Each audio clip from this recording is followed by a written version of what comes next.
Hello parents, this is the review for the ACT practice test tomorrow, so I hope everyone does well, and so please pay attention throughout the whole video, watch the whole thing, and if you have any questions, give me a text tonight. I will be at Richard City for my daughter's volleyball game, and so I may not get certain messages until I come out of the gym. That gym is kind of a dead spot for reception, and so it may be 8 or 8:30 before I respond. But I wanted to get this out to you, at least to get you started going and practicing and working on for tomorrow. So anyway, we're going to start here with 1 over 1 plus 1/4 and 3 plus this.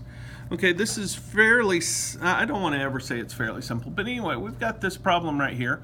1 plus 1/4, okay, that's going to give us 5 over 4, because this is going to turn into 4 over 4, okay, and so anyway, we're just looking at this part, and so I got 1 and 5 over 4. This is the same thing as saying 1 divided by 5 over 4. We don't change flip, okay, with our, trying to get this here. We don't change flip, and so let me write it down here so it's easier to see. 1 divided by 5 over 4. All right, so don't change flip. So then we take 1 times 4 over 5. Don't do anything to first, change that to multiplication and flip. So we have 4 over 5. Okay, so now we know that this part here, okay, at the top, this part here is now 4 over 5.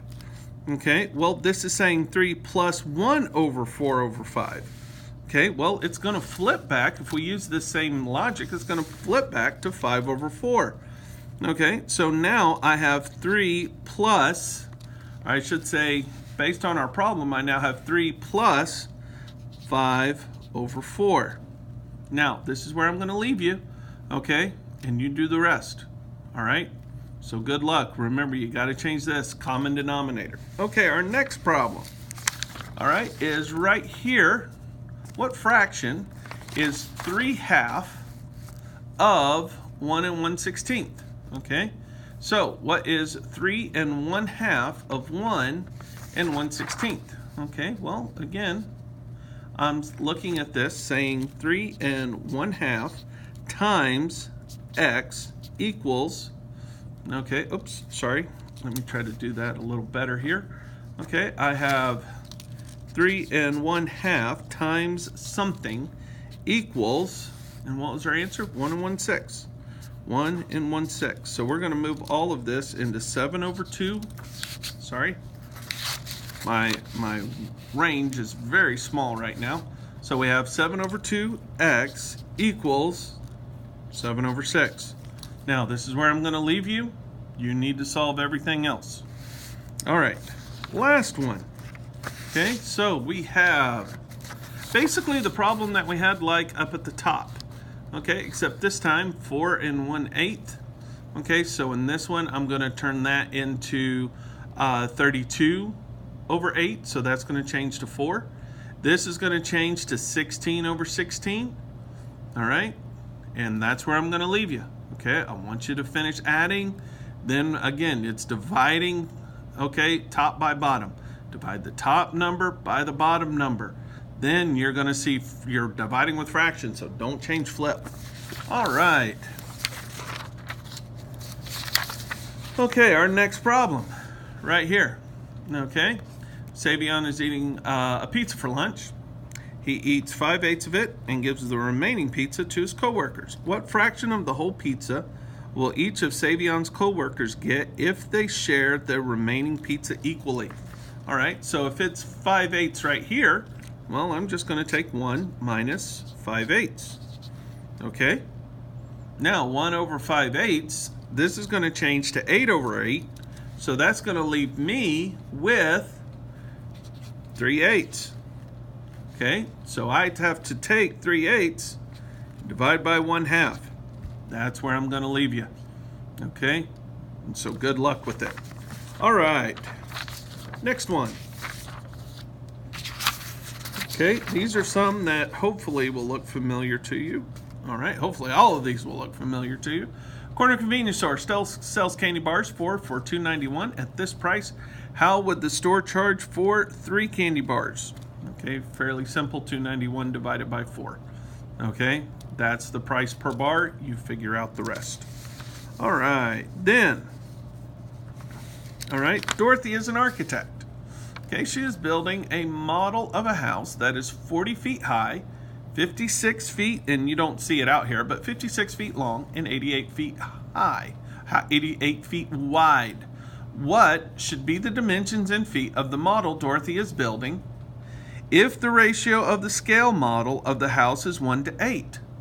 All right, well, if it's 40 feet high, all right, so that's how high it is, and it is 56 feet long, and it is 88 feet wide, and she is building, all right, on a 1/8 scale. Well, how big would that scale be? Okay, all of these are divisible by 8. You do the rest. All right. Next one. Okay. Similar to the pizza problem we had earlier, Tommy, Joel, and Garrett shared a supreme pizza from Pizza Kingdom. Tommy ate 3/8 of the pizza, Joel ate 1/2, and Garrett ate the rest. What is the ratio of Tommy's share to Joel's share to Garrett's? Okay, well, Tommy ate 3/8. Okay, Joel ate 1/2. Now, we don't know how much Garrett ate, so we're going to make that x plus x equals 1.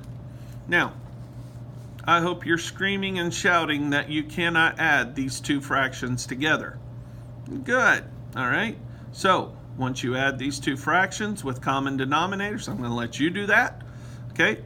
Subtract from 1. That's going to be his share. Now, then we've got to look at if we get all common denominators, that should tell us then the ratio of Tommy to Joel to Garrett, because we now all have common denominators. All right, next one. Okay, recipe for tub of ice cream calls for 2 1/2 cups of milk.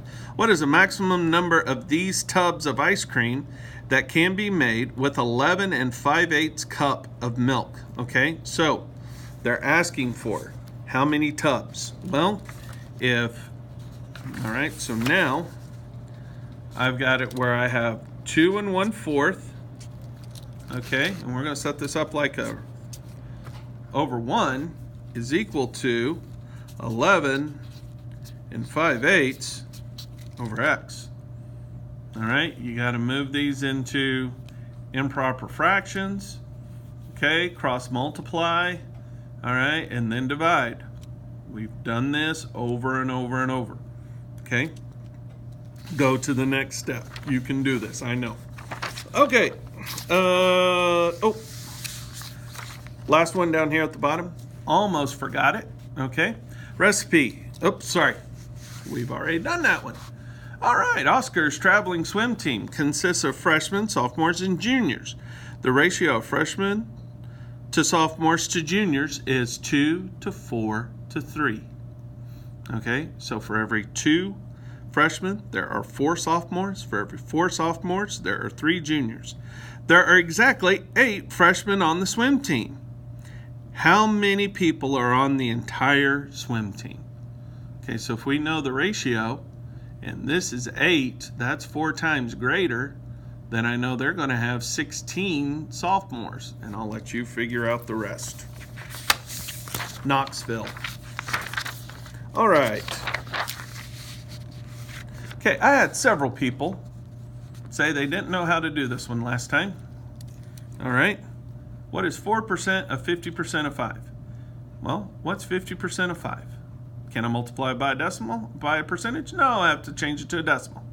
So 0.5 times 5, that gives me this. What's 4% of that? 0.04 times whatever this number is right here. All right. Next one. Okay, we in the spaces in XYZ Industries. Okay, 5% of them are reserved for handicap, 16 are for VIPs. How many are left for the rest of the employees? Well, I'm going to find 5% of 80, add it to the 16. Okay, 16 that are reserved for VIPs. Okay, and then take those two numbers, 5% of 80 plus 16, and I'm going to subtract it from 80, and that's going to give me my answer. Okay, next one. These two people dined at a restaurant, and the bill was $42.68. They would like to leave approximately 16% tip. Okay, can I multiply by percentage? Nope, have to multiply by decimal. That's going to turn 16% into 0.16. 0.16 times 42.68 give you the tip. All right. All right. Brent has a diagram and needs to place into a report. It is only 3.5 by 4 inches wide, but it needs to be about twice that big to make the impact he wants. Brent uses a photocopy machine that can enlarge the height and width of an image by 20%. If he repeatedly uses the machine to enlarge each subsequent image, what is the minimum number of times he will need to make a copy of the image that is 7 inches tall? Okay, so we're just looking at the height, and we need it to be double that, basically. Well, I'm going to take 3.5, and I'm enlarging it so I can multiply by 1.2. Okay? And so then I'm going to come up with a number. Then I have to multiply it by 1.2 again, and come up with another number. I'm going to keep doing that until I get to 7. Okay? If 120% of a number is 720, what is 50% of that same number? So, okay, again, if we're looking at 120%, they seem to like that one for some reason. All right, so I'm looking at this, okay, I'm looking at 120%, 720, what is 50% of that number? Well, 1.2, okay, so I'm not going to multiply, okay, by 1.2. All right, so this is 120%. So 1.2 of x equals 720. All right, what do? Solve from there. But don't forget the last step. What is 50% of that same number? Okay, last one. Okay, 480 is 8% of what number? All right, so 480, okay, is, we don't know, is 0.08, okay, or basically 0.08 of x equals 480, okay? Next one, Athens. Okay.